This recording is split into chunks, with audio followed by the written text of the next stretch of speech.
ವೀಕ್ಷಕರೇ, ನಿಮಗೆಲ್ಲ ಗೊತ್ತೇ ಇದೆ, ಸತೀಶ್ ಜಾರಕಿಹೊಳಿ ಅವರು ಶಾಂತ ಸ್ವಭಾವದವರು. ಏನೇ ಕೇಳಿದ್ರು ಕೂಡ ನೋಡೋಣ ಮಾಡೋಣ ಅಂತಾನೆ ಹೇಳಿಕೆಯನ್ನ ಕೊಡ್ತಾ ಇರ್ತಾರೆ.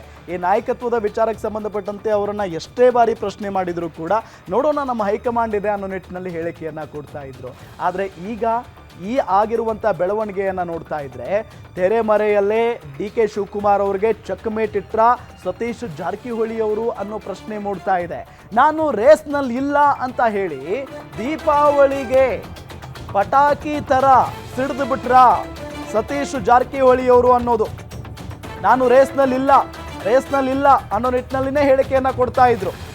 1 ವರ್ಷದ ಹಿಂದೆಯಿಂದ ರೇಸ್ನಲ್ಲಿಲ್ಲ ಅಂತಾನೆ ಸತೀಶ್ ಜಾರಕಿಹೊಳಿ ಅವರು ಮಾತನಾಡಿದ್ರು. ಆದರೆ ಮೂಲಗಳ ಪ್ರಕಾರ CM ಹುದ್ದೆಗೆ ಪರೋಕ್ಷವಾಗಿ ಕಸರತ್ತನ್ನ ಮಾಡಿಕೊಂಡೇ ಬಂದಿದ್ದಾರೆ.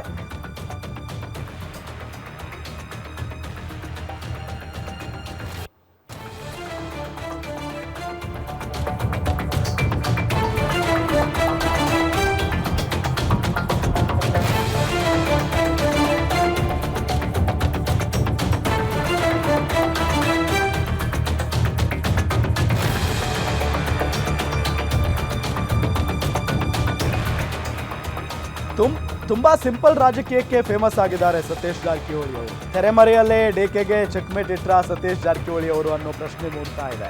ನಾನು ರೇಸ್ನಲ್ಲಿ ಇಲ್ಲ ಅಂತ ಹೇಳಿ ದೀಪಾವಳಿಗೆ ಶಾಕ್ ಕೊಟ್ಬಿಟ್ಟಿದ್ದಾರೆ. 1 ವರ್ಷದ ಹಿಂದೆನೇ ನಾನು ರೇಸ್ನಲ್ಲಿ ಇಲ್ಲ ಅಂತ ಹೇಳಿ ಸತೀಶ್ ಜಾರಕಿಹೊಳಿ ಅವರು ಹೇಳಿಕೆಯನ್ನ ಕೊಟ್ಟಿದ್ರು. ಆದರೆ ಮೂಲಗಳ ಪ್ರಕಾರ ಇಲ್ಲ, CM ಹುದ್ದೆಗೆ ಪರೋಕ್ಷವಾಗಿ ಕಸರತ್ತು ಮಾಡ್ತಾ ಇದ್ದಾರೆ ಸತೀಶ್ ಜಾರಕಿಹೊಳಿ ಅನ್ನೋ ಮಾತಿತ್ತು. ಸಿದ್ದರಾಮಯ್ಯ ಬಳಿಕ ಅಹಿಂದ ನಾಯಕ ಅಂತಲೇ ಸತೀಶ್ ಜಾರಕಿಹೊಳಿ ಅವರು ಬಿಂಬಿತ ಆಗಿದ್ದಾರೆ. ಪಕ್ಷದ ಎಲ್ಲಾ ನಾಯಕರನ್ನು ವಿಶ್ವಾಸಕ್ಕೆ ತೆಗೆದುಕೊಂಡು ಹೋಗುವಂತ ಸಾಮರ್ಥ್ಯ ಅವರಿಗಿದೆ. ಈಗಾಗಲೇ ಉತ್ತರ ಕರ್ನಾಟಕದಲ್ಲಿ ಪ್ರಾಬಲ್ಯತೆಯನ್ನು ಹೊಂದಿದ್ದಾರೆ ಸಾಹುಕಾರ್. ಕುರ್ಚಿಗಾಗಿ ಕಸರತ್ತು ನಡೆಸ್ತಾ ಇರೋ DKಶಿಗೆ ಈಗ ಸತೀಶ್ ಟಾಂಗ್ ಕೊಟ್ಟಿದ್ದಾರೆ. ವಾಲ್ಮೀಕಿ ಸಮುದಾಯದ ಪ್ರಬಲ ನಾಯಕ ಸತೀಶ್ ಜಾರಕಿಹೊಳಿ ಅವರು. ಸಿದ್ದರಾಮಯ್ಯ ನಂತರ ಅಹಿಂದ ನಾಯಕತ್ವದಲ್ಲಿ ಜಾರಕಿಹೊಳಿ ಅವರು ಮುಂಚೂಣಿಯಲ್ಲಿ ಕಾಣಸಿಗ್ತಾರೆ. ತುಂಬಾ ಸಿಂಪಲ್ ರಾಜಕಾರಣಕ್ಕೆ ಫೇಮಸ್ ಆಗಿದ್ದಾರೆ ಸತೀಶ್ ಜಾರಕಿಹೊಳಿ ಅವರು. ನಾನು ಆರಂಭದಲ್ಲೇ ಹೇಳಿದೆ, ಸತೀಶ್ ಜಾರಕಿಹೊಳಿ ಅವರು ಸಿಕ್ಕಾಪಟ್ಟೆ ಸಿಂಪಲ್, ಜೊತೆಗೆ ಅವ್ರು ಇನ್ನು ಏನೇ ಕೇಳಿದ್ರು ಕೂಡ ಬಹಳ ತಾಳ್ಮೆಯಿಂದ ಉತ್ತರ ಕೊಡ್ತಾರೆ ಅಂತ ಹೇಳಿ.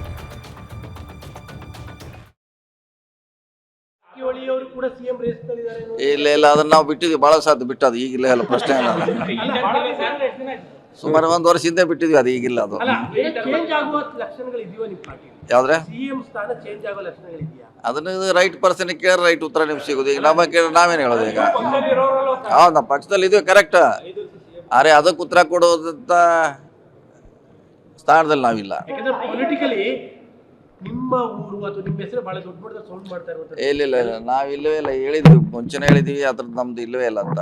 ಇಲ್ಲ ನಾವ್ ಹೇಳಿದ್ವಿ, ಅದಕ್ಕೆ ಕಾರಣಗಳಿರ್ಬೋದು, ಇರದೇ ಇರ್ಬೋದು. ನಾವು ಈಗ ಇಲ್ಲ ಆಕಾಂಕ್ಷಿಗಳಲ್ಲ ಅಂತ ಹೇಳಿದ್ವಿ, ಮುಂಚೆನೇ ಹೇಳಿದ್ವಿ. ಅದ್ರ ಪ್ರಶ್ನೆ ಅಲ್ಲ, ಚರ್ಚೆನೇ ಇಲ್ಲ. ಅದು ಜಾರಕಿಹೊಳಿ ಅವರು ಕೂಡ CM ರೇಸ್ ನಲ್ಲಿದ್ದಾರೆ. ಇಲ್ಲ ಅದನ್ನ ನಾವು ಬಿಟ್ಟಿದ್ವಿ, ಬಹಳ ಸಾಧ್ಯ ಬಿಟ್ಟದು, ಈಗಿಲ್ಲ ಎಲ್ಲ ಪ್ರಶ್ನೆ ಇಲ್ಲ. ಸುಮಾರು 1 ವರ್ಷ ಹಿಂದೆ ಬಿಟ್ಟಿದ್ವಿ, ಅದು ಈಗಿಲ್ಲ. ಅದು ಚೇಂಜ್ ಆಗುವ ಲಕ್ಷಣಗಳು ಇದೆಯೋ ನಿಮ್ಮ ಪಾರ್ಟಿ? ಯಾವ್ದ್ರೆ CM ಸ್ಥಾನ ಚೇಂಜ್ ಆಗೋ ಲಕ್ಷಣಗಳಿದೆಯಾ? ಅದನ್ನ ರೈಟ್ ಪರ್ಸನ್ ಕೇಳಿ ರೈಟ್ ಉತ್ತರ ನಿಮ್ಗೆ ಸಿಗೋದು. ಈಗ ನಮ್ಮ ಕೇಳಿ ನಾವೇನು ಹೇಳೋದು? ಈಗ ಹೌದು, ನಮ್ಮ ಪಕ್ಷದಲ್ಲಿ ಇದೀವಿ ಕರೆಕ್ಟ್, ಆದರೆ ಅದಕ್ಕೆ ಉತ್ತರ ಕೊಡೋದಂತ ಸ್ಥಾನದಲ್ಲಿ ನಾವಿಲ್ಲ. ಯಾಕಂದ್ರೆ ಪೊಲಿಟಿಕಲಿ ನಿಮ್ಮ ಊರು ಅಥವಾ ನಿಮ್ಮ ಹೆಸರು ಬಹಳ ದೊಡ್ಡ ಮಟ್ಟದ ಸೌಂಡ್ ಮಾಡ್ತಾ ಇರುವಂತ. ಇಲ್ಲ ನಾವ್ ಇಲ್ಲವೇ ಇಲ್ಲ, ಹೇಳಿದ್ವಿ ಮುಂಚೆನೇ ಹೇಳಿದ್ವಿ, ಅದ್ರದ್ದು ನಮ್ದು ಇಲ್ಲವೇ ಇಲ್ಲ ಅಂತ. ಇಲ್ಲ ನಾವ್ ಹೇಳಿದ್ವಿ, ಅದಕ್ಕೆ ಕಾರಣಗಳಿರ್ಬೋದು, ಇರದೇ ಇರ್ಬೋದು. ನಾವು ಈಗ ಇಲ್ಲ ಆಕಾಂಕ್ಷಿಗಳಲ್ಲ ಅಂತ ಹೇಳಿದ್ವಿ, ಮುಂಚೆನೇ ಹೇಳಿದ್ವಿ. ಅದ್ರ ಪ್ರಶ್ನೆ ಅಲ್ಲ, ಚರ್ಚೆನೇ ಇಲ್ಲ. ಅದು